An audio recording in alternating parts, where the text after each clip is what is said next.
Bismillah, Assalamualaikum warahmatullahi wabarakatuh. Alhamdulillahirabbil alamin wahdahu wassalatu wassalamu ala asrofil anbiya'i wal mursalin wa ala alihi wa sahbihi ajma'in, amma ba'du. Selamat pagi anak-anak ustazah. Senang sekali kita berjumpa kembali dalam pembelajaran kita kimia. Ini pertemuan ketiga ya, setelah kita kedua ya, setelah kita menjalankan PTS 1 untuk anti sekarang duduk di kelas 12. Insyaallah di hari Sabtu Ananda akan mendapatkan hasil dari seperempat semester ini gitu, UTS PTS kemarin hari Sabtu bagi rapot. Jadi silahkan kita sama-sama mengevaluasi diri, ini kira-kira nilainya ini bagus, Masya Allah, Alhamdulillah, inilah kerja keras Ana gitu kan. Ini nilainya ini kurang bagus, oh iya Ana kurang maksimal belajarnya, kurang serius kemarin gitu. Jadi harap anak-anak ustazah bagaimanapun hasilnya nanti itu menjadi motivasi kita untuk bangkit lagi, pastinya untuk menjadi lebih baik lagi ya. Nah, baik anak-anak ustazah, kita lanjutkan kembali materi pembelajaran kita. Di minggu lalu kita akan membahas tentang reaksi elektrolisis ya. Reaksi elektrolisis sudah kita bahas kemarin. Ya, reaksi elektrolisisnya itu baik dia itu yang dalam bentuk padatan, lelehan, cairan, baik dia itu yang elektrodanya inert ataupun tidak inert ya. Jadi saya rasa sudah kita lanjutkan kembali materi kita di bab ini, yaitu tentang hukum Faraday. Hukum Faraday. Jadi kan kita nih istilahnya membahas tentang listrik dan reaksi kimia gitu kan. Kita ini sekarang ini membahas tentang listrik dan reaksi kimia. Reaksi kimia yang menghasilkan listrik atau dari listrik menghasilkan energi kimia atau menimbulkan reaksi kimia gitu. Nah, jadi pada sekitar tahun 1831-32 ada namanya seorang ahli yang bernama Michael Faraday. Dia tuh dari Inggris ya, menemukan hubungan kuantitatif antara banyaknya arus listrik. Jadi kalau nanti Ananda membaca di fisika juga ada namanya Faraday. Jadi kimia, fisika itu kan saling berkaitan ya. Jadi Faraday itu dia menemukan hubungan antara banyaknya arus listrik yang digunakan pada peristiwa elektrolisis dengan banyaknya zat yang terbentuk. Nah, jadi kan ini elektrolisis ini kan menggunakan arus. Nah, ternyata otomatis nanti akan terbentuk endapan. Semakin banyak terjadi elektrolisis nanti, tapi tergantung kepada katodanya ya atau elektrodanya. Ternyata terbentuk endapan. Banyaknya arus yang digunakan pada peristiwa elektrolisis ini berpengaruh terhadap banyaknya zat yang terbentuk pada anoda dan katodanya gitu.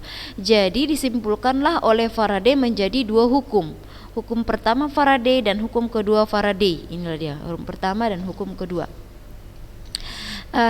Hukum pertama ini dia katakan bahwa jumlah zat yang dihasilkan pada elektroda atau ustazah tunjukkanlah dulu gambarnya ya. Nah, ini dia. Ini kan rangkaian sel elektrolisis, ya kan? Jadi kan ini kan dialiri oleh arus listrik. Di sini menggunakan baterai. Dialiri oleh arus listrik. Banyaknya arus yang mengalir di sini itu nanti ada sebanding dengan adanya zat yang terbentuk di anoda dan di katoda. Ini di anoda dan di katoda nanti akan terbentuk zat. Ya, jadi hubungannya itulah yang ditemukan oleh si Faraday.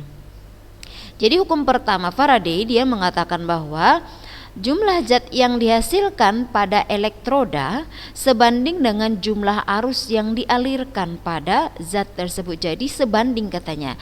Kalau dia arusnya semakin banyak, dan berarti dia zat yang dihasilkan juga akan semakin banyak juga. Nah, jadi adapun formulasi rumusnya dia buat adalah W itu berat, W ya.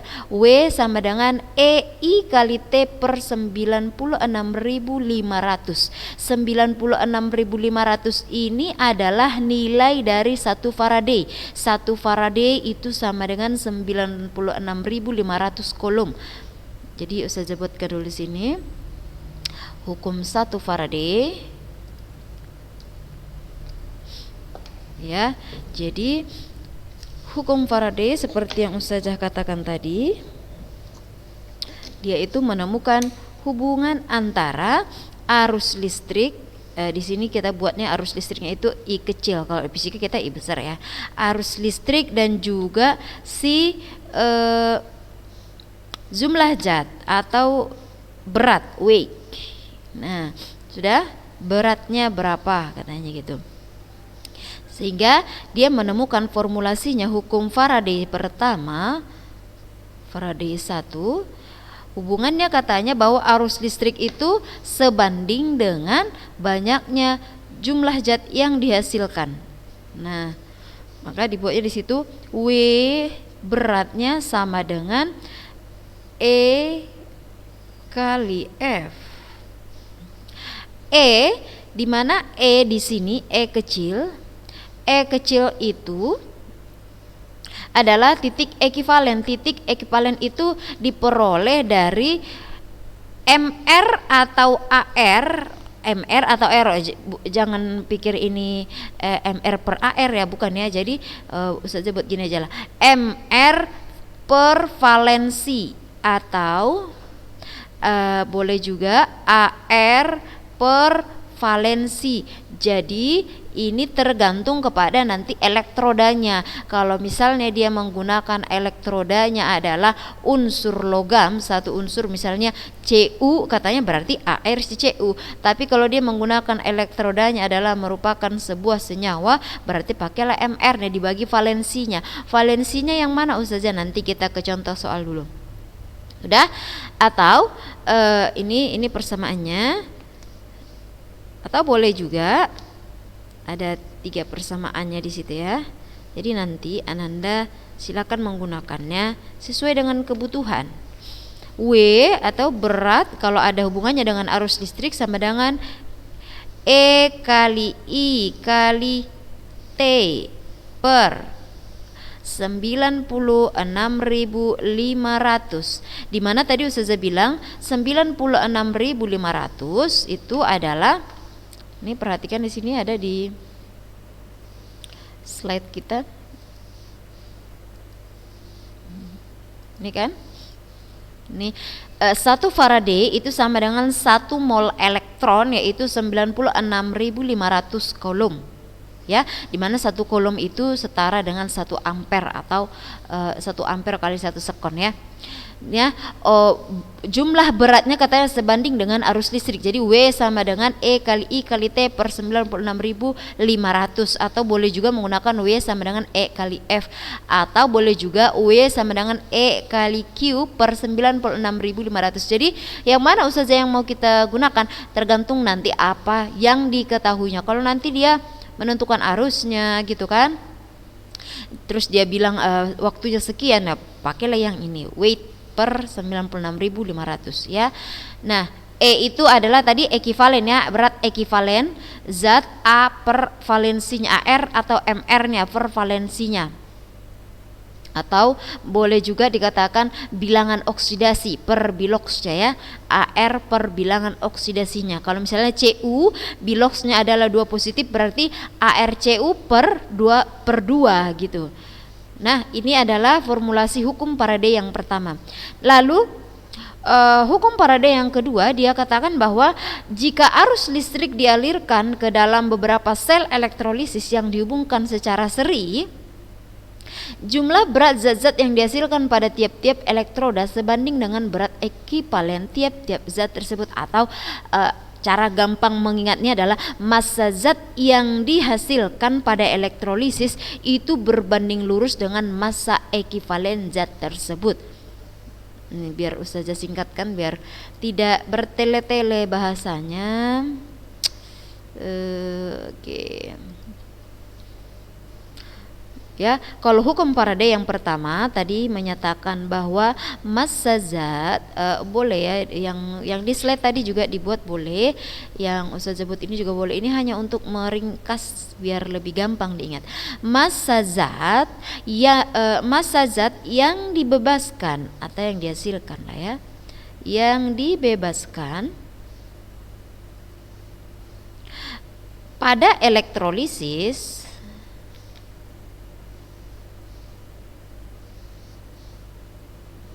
itu berbanding lurus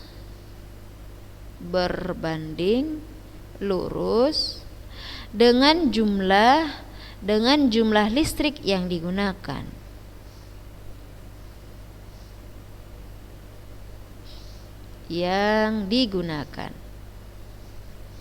Itu dia hukum Faraday yang pertama. Inilah dia formulasinya, W sama dengan E kali F atau W sama dengan E kali I kali T, atau boleh juga tadi adalah W sama dengan E kali Q per 96.500.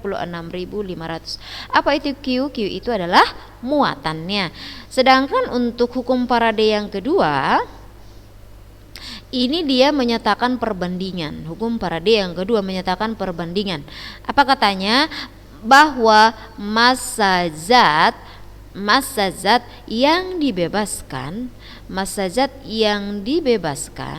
atau yang dihasilkan pada elektrolisis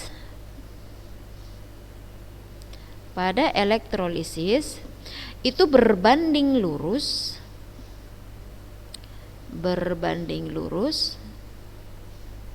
dengan massa ekivalennya,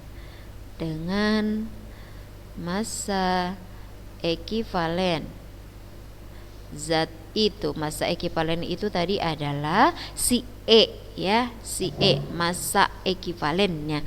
Makanya di sini persamaannya adalah W1 banding W2 sama dengan E1 banding E2. Nah, gitu. Ini ya yang di slide kita. Ini dia W1 banding W2 sama dengan E1 banding E2. Ini menyatakan bahwa massa zat yang dibebaskan perbandingannya itu sebanding dengan massa ekivalen zat yang dihasilkan tersebut ya, dimana W itu adalah berat endapan yang terbentuk, dia satuannya adalah gram ya, kita pakai gram nanti. Nah, kita buat contoh soal di sini, perhatikan. Ustazah dulu yang membuat contohnya. Kita lihat video yang Ustazah buat ini aja.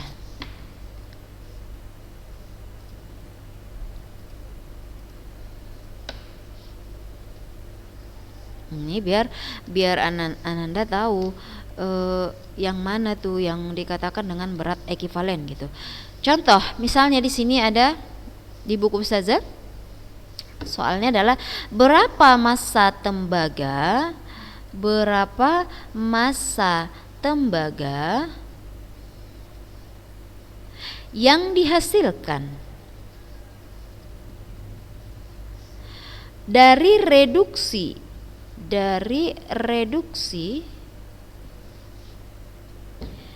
ion Cu2+. Ini adalah tembaganya, ya kan?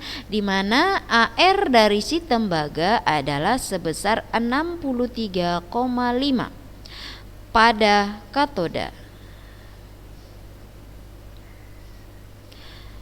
selama 1 jam. Nah, selama 1 jam.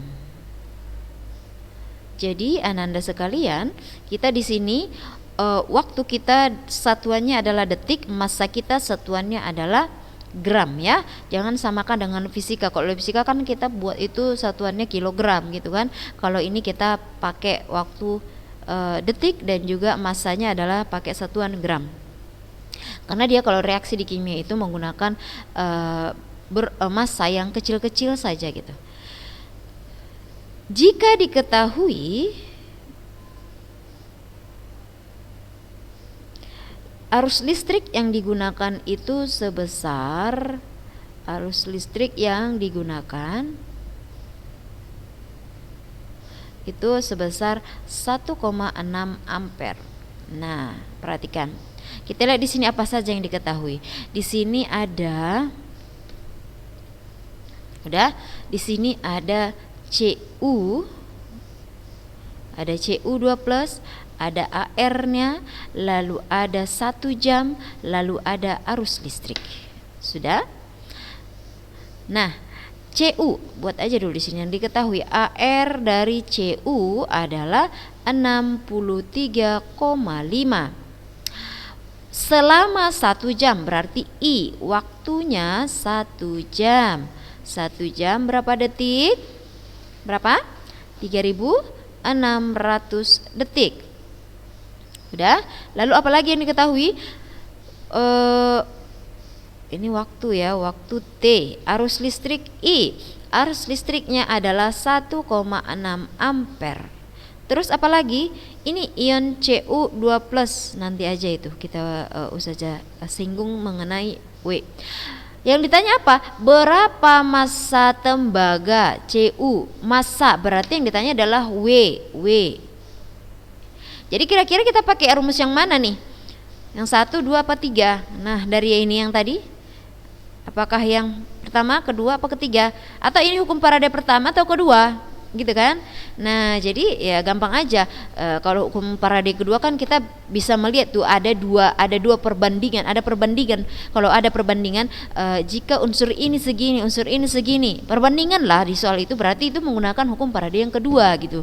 Jika cuman dia yang ditanya itu adalah massanya berapa gitu kan, ada arusnya lagi, ada waktunya. Nah, berarti kita menggunakan rumus weight saja, cara bilangnya itu biar gampang, weight gitu, rumus weight. W sama dengan EIT per 96.500 gitu kan. Ini adalah suatu ketetapan ya, suatu ketetapan. Maka W sama dengan E nya berapa? E tadi Ustazah bilang bahwa E itu adalah AR per bilox atau per valensi. AR siapa di sini yang dimaksud Ustazah? AR siapa yang dimaksud? Siapa yang ditanya? Yang ditanya adalah si tembaga. Tembaga tadi AR-nya berapa? 63,5. Ya sudah, buat di sini 63,5 per biloxnya berapa Ustazah? Ini kebetulan baik budi dia di sini dibuatnya Cu2+. Nih, biloxnya nih. Dah, berarti bagi 2. Itulah dia nilai E-nya, berat ekivalensinya. Sudah? 63,5 dibagi 2 itu hasilnya 31,25. Inilah berat ekivalennya. I-nya sudah ada, T-nya sudah kita ubah. Maka tinggal masukkan W sama dengan 31,25 dikali dengan 1,6 dikali dengan 3.600 dibagi dengan 96.500. Mati 20. Dah, kalikan semuanya. Kurang lebih akan kita peroleh nanti hasilnya sebesar, nanti boleh Anda mengalihkan lagi ya, 1,895 gram. Inilah dia massa endapan tembaga yang dihasilkan apabila arus yang dialiri pada sel elektrolisis itu sebesar 1,6 ampere selama 1 jam, 1,895 gram. Ya makanya lama-lama kalau reaksi elektrolisis itu terus lama-lama dihasilkan endapan. Nah makanya harus diperbaiki. Kayak misalnya aki itu kan salah satu salah satu aplikasi dari sel elektrolisis, ya kan? Kan ada tuh, oh baterai mobilnya mati nih, gitu kan?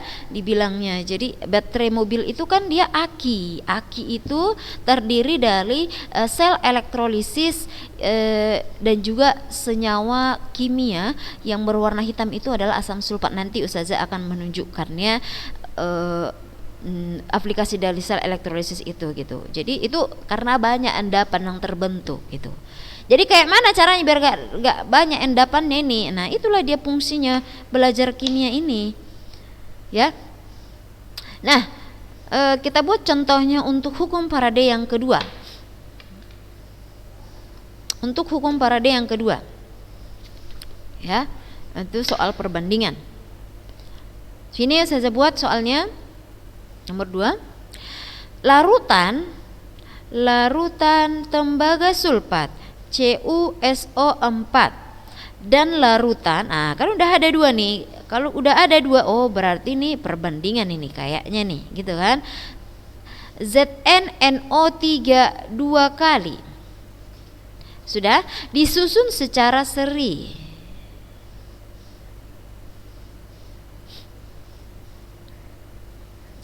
Jika ke dalam larutan tersebut dialirkan arus listrik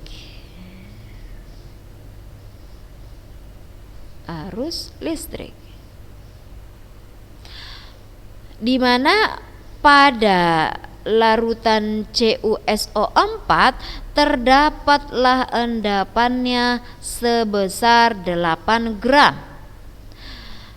Dan jika ArCu adalah sama seperti tadi 63,5 dan Zn sebesar 65, tentukanlah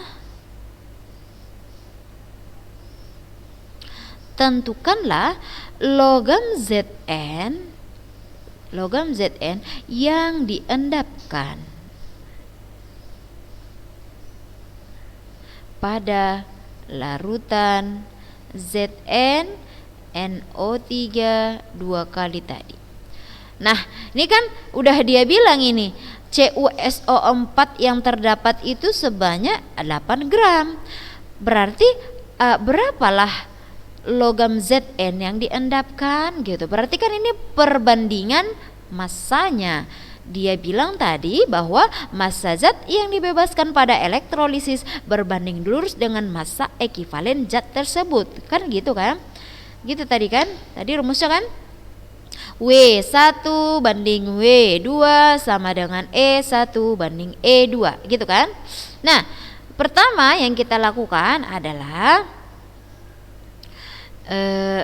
biar tahu biloxnya, biar ini kan kebetulan tadi sama soal kita, jadi Anda tahu berapa biloxnya. Kalau kita biar tahu, kalau udah ada seperti ini kita bisa buat reaksi ionisasinya. CuSO4 menghasilkan Cu2 plus tambah SO4 2 minus. Ustazah yakin dan Ustazah positif aja nih kalau kalian udah khatam itu insyaallah ya. Lalu kita cari satu-satu ya untuk si Cu dulu. Si Cu ini dia berarti biloxnya nanti adalah si 2. Nah, kalau tahu kita biloxnya udah tinggal mencari berat ekivalennya. Berat ekivalennya sama seperti yang tadi ya, 63,5 bagi 2 sama dengan berapa tadi? 31,25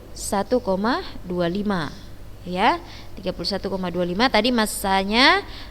Massa daripada si ini satulah kita buat ya, massanya adalah sebesar 8 gram gitu kan. Sekarang kita cari untuk zat yang kedua, yaitu si Zn.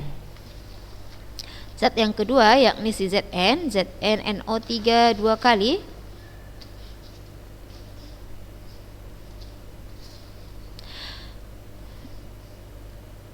Zn, kita buat ionisasinya dulu.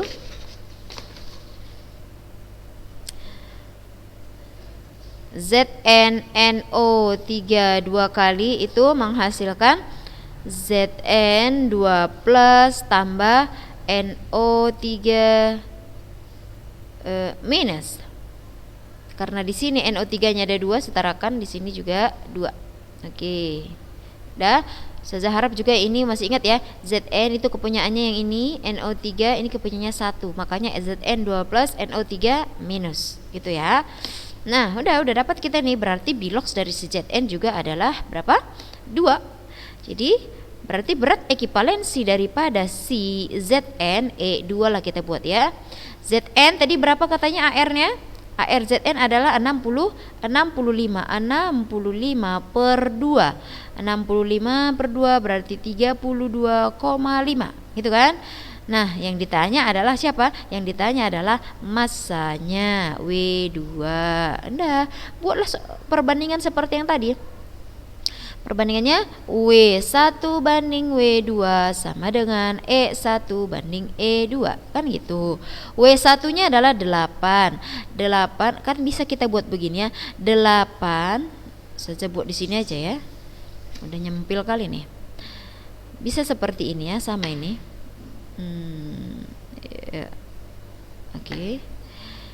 W1 per W2 sama dengan E1 per E2. Sama ya, ini dengan ini ya. Maaf, ini dengan ini sama ya anak-anak ustazah. Ini kan tinggal per, ini bagi dibuatnya. W1 nya tadi 8 per W2 sama dengan E1 31,25 banding E2 32,5. Itu kan? Udah? Lalu coba kita kali silang. Ini kan kalau kita mau mencari W2-nya berarti nih W2 sama dengan 8, ini 8 kali gitu kan 32,5 per 31,25 ya. Maka W2 8 kali 32,5 kalikan nanti 40, kita peroleh hasilnya sebesar 8,25 gram. Nah, berarti nih berat Zn yang dihasilkan pada endapan tersebut apabila arus listriknya sama mereka berdua ya sebesar 8,25 gram. Kalau si Cu tadi 8 gram, kalau si Zn tadi adalah 8,25 gram. Gitu dia ya anak-anak ustazah, mudah-mudahan bisa dipahami ya. Kita lanjut kembali.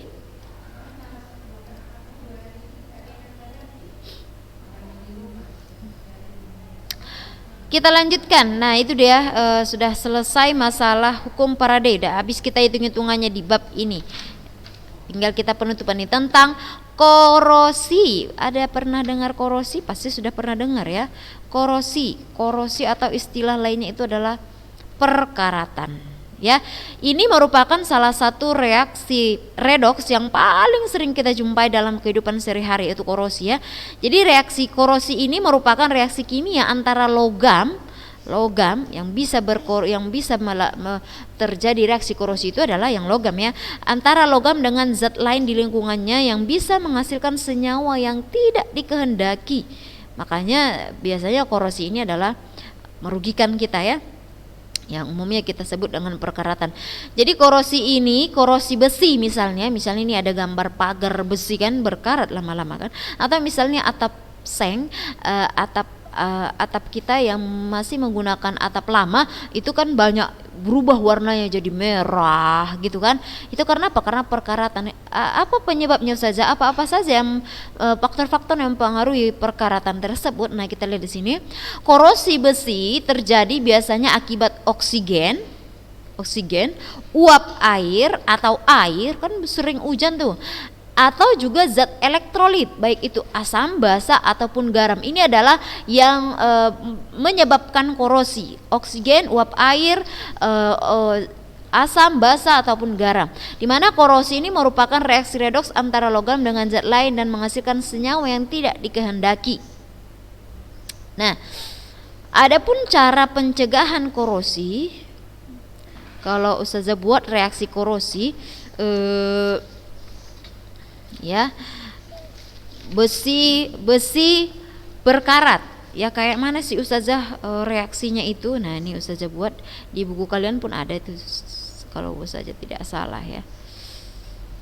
Besi berkarat gitu kan.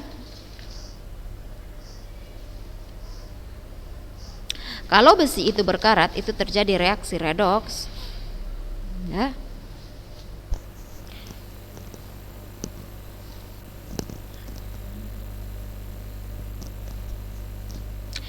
Pada proses korosi yang paling sering kita jumpai itu besi atau baja, dia akan menghasilkan besi 3 biasanya ya. Akan menghasilkan besi 3 Fe2O3 X H2O ini biasanya yang paling sering kita jumpai. Inilah dia senyawa yang tidak kita kehendaki, yang merah-merah itu, yang kecoklatan-kecoklatan itu, karatnya itu, inilah dia senyawanya, ya. Besi 3 oksida berhidrat namanya. Nah, pada reaksinya, reaksi yang terjadi di sini adalah pada anoda, ya, pada anoda itu terjadi Fe, dia mengalami oksidasi menjadi Fe3+ tambah 2 elektron negatif. Sedangkan pada katodanya adanya oksigen dan juga air 2H2O ini ditambah dengan 4 elektron negatif menghasilkan 2OH-. Ini dia reaksi pada anoda dan katodanya. Jadi warna kuning atau kecoklatan yang dihasilkan pada senyawa pada perkaratan itu adalah inilah dia Fe2O3, yaitu besi 3 oksida berhidrat, ya. Nah, jadi itu dia anak-anak ustazah. Kita lanjut dulu sedikit lagi karena sudah habis ini materi kita ini. Nah, adapun pencegahan korosi yaitu bisa dengan kita cat, ya, dicat. Makanya kalau sekarang ini kan sengnya udah beda kan, atapnya udah beda kan, yang berwarna dia kayak seng sekolah kita kan udah nggak kayak gitu lagi kan, diwarnai dia karena salah satu cara pencegahan korosi itu adalah dengan pengecatan, dilumuri dengan oli. Pernah nggak anak-anak saja tuh alat-alat rumah tangga di rumah itu dikasih oli, atau misalnya kalau orang tua saja dulu menjahit pakai jahitan yang masih zaman dulu, itu dia ada apa namanya tuh ya, dilumuri pakai minyak oli gitu. Nah, atau bisa juga melapisi dengan seng, timah, atau juga membalut dengan plastik gitu kan, membuat paduan logam, atau boleh juga dengan cara perlindungan elektrokimia, yaitu dengan cara menghubungkan logam besi dengan perlindungan dan juga logam pelindung yang bisa digunakan untuk magnesium. Nah, jadi salah satu pencegahan korosi itu adalah inilah dia. Jadi pencegahan, kalau aluminium bisa berkarat bisa, tapi kadarnya lebih sedikit gitu. Aluminium lebih sulit untuk berkarat, lebih sulit untuk teroksidasi, makanya banyak digunakan sebagai bahan bahan untuk alat rumah tangga kayak wajan dan lain-lain sebagainya. Oke, itu saja anak-anak ustazah, sudah selesai materi kita. Nanti ustazah kirimkan satu soal untuk ananda semua. Oh, nggak usah lah, di minggu depan saja ya, minggu depan saja. Silakan evaluasi diri aja dulu untuk penerimaan rapot. Demikian, barakallahu fikun. Assalamualaikum warahmatullahi wabarakatuh.